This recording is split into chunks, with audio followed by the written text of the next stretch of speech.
Where am I crocheting today? In the beautiful Victoria Park here in Sale. I'm in Sale for work. I have some time to kill. So this is where I'm crocheting today, with the beautiful old water towers. It's a gorgeous day. It's 35 degrees Celsius. I'll put the Fahrenheit temperature on the screen for our American friends. It's a beautiful day. Hi everyone, so this is where I'm crocheting today in Victoria Park in Sale, where the beautiful water towers are, and I've got this church here in the background which kind of looks cool. Excuse my crazy hair. I used to have really thick hair and I started losing it after my teens, and in more recent years it's really thinned out, and I was doing everything a few months ago to try and regrow it. Something I was doing worked because I've got all this new regrowth and it's all kind of fluffy flyaway little bits at the top now until it gets some weight to it and length to it to sit down properly. So that and my eyelashes need redoing. So I'm not hugely presentable today, my apologies. But I'm in Sale for work today. I have a little bit of time to kill, so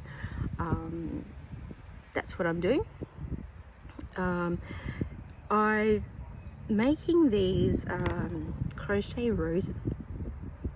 My daughter recently told me that she loves roses and would love me to crochet her some, and with Valentine's Day coming up in a couple of days, I've been making these roses for her.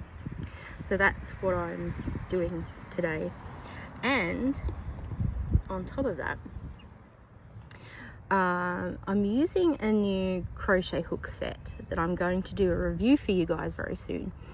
I won't do that as part of today, but I will do it very soon. I'm quite pleased with this set, I must say, so I look forward to doing that review for you.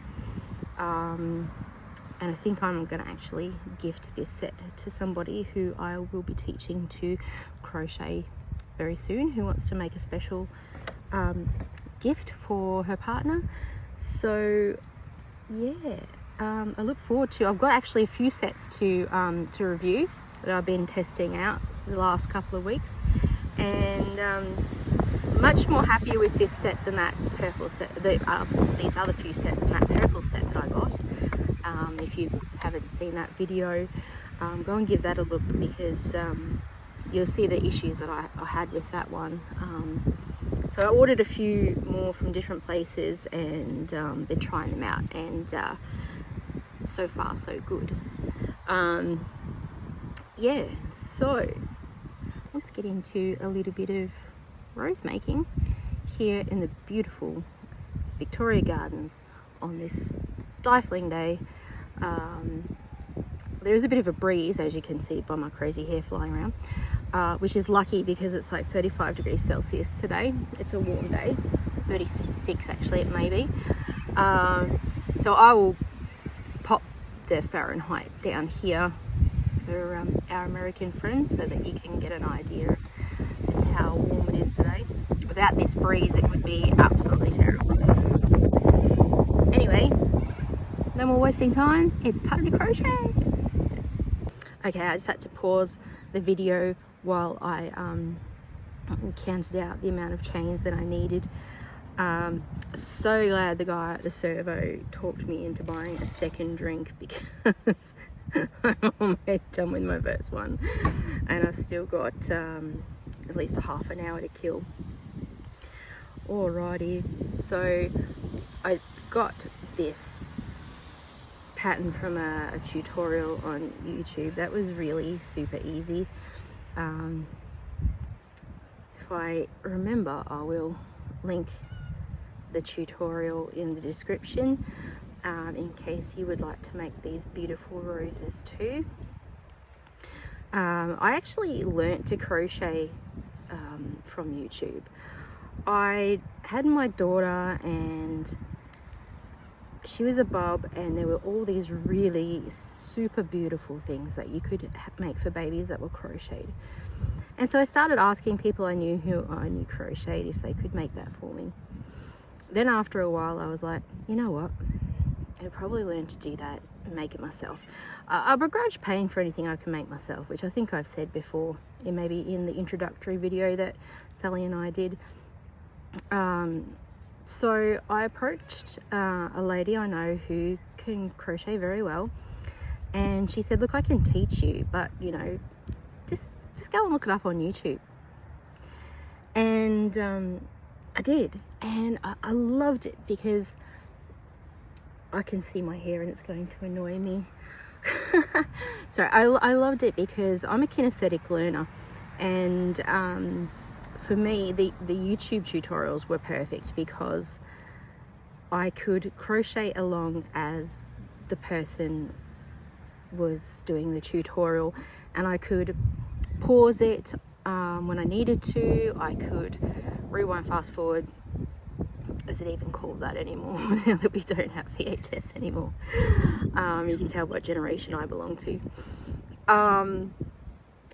But essentially, yeah, like it was really great. And I've taught a few people to crochet, and whenever they've gotten stuck with something, I do find it easier to direct them to a YouTube tutorial. That way they can practice at their own pace. They can pause, rewind the video to whatever point they need.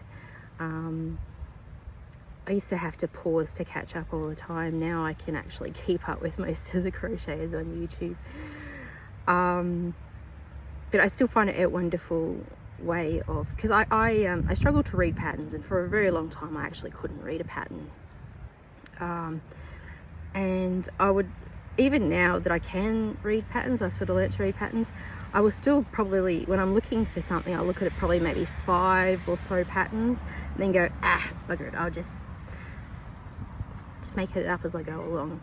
And people always say, oh, you're so clever just to be able to make it up. And I'm like, no, actually I make it up because I struggle to follow a pattern. So I feel like a bit of a fraud, really. I'm not as clever as I can come across.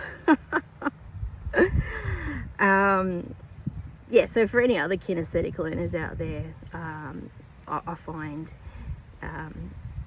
if I can't make it up myself and I can't follow a pattern, that finding a YouTube tutorial along the lines of the thing that I want to make is usually my best bet.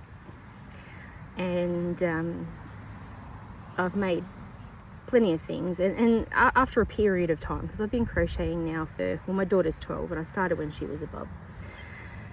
So in all those years I've learnt enough about crochet techniques, about the different stitches, to be able to eyeball something and know what I need to do, as in make it up myself.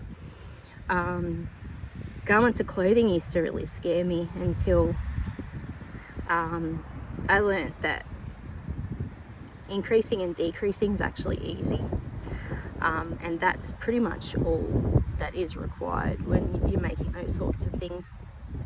And a bit like when you learn to draw, if anybody's ever learnt to draw, you'll know that they teach you about shapes. Everything is shapes, and you can draw a body with, you know, a bunch of circles and squares, and then you just kind of fill it in and get rid of all your initial shape outlines.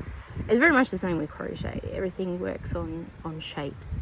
And like the hexagon cardigans that are really popular in our Yarn With Us group at the moment, that's all it is. It's 2 hexagons folded in such a way that when sewed together, you've got a cardigan. It's amazing. The vests that Sally likes to make, or the shirts, they're just literally 2 rectangles sewed together. And if you want more of a defined neckline, as I said, it's all about decreasing and increasing, which isn't as scary as it sounds. So if you've ever sort of thought, oh gosh, I can't do that, you can. You really, really can. Just start doing a little bit more research online.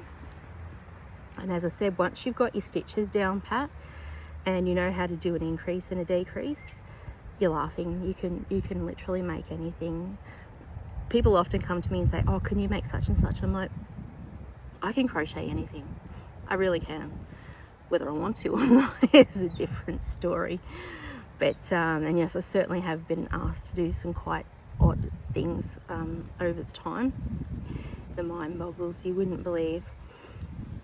So anyway, guys, I might leave you to it now, and I'll continue along with my rows here.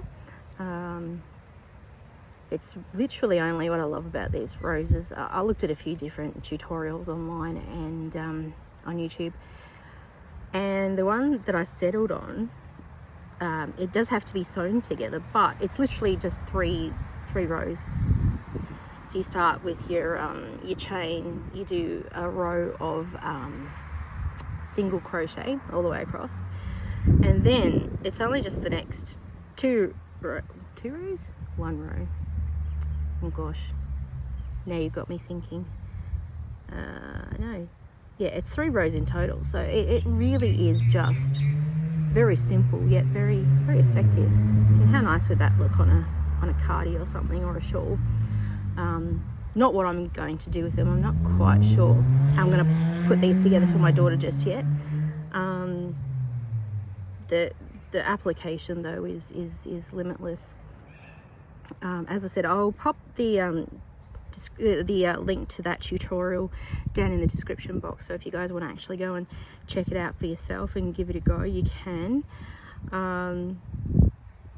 And you know, make them in all sorts of colors. My daughter likes red, and I got a bag of these millings that are this kind of darker, more sort of romantic red is how I think about it, instead of like a bright sort of, I don't know, Coke bottle red.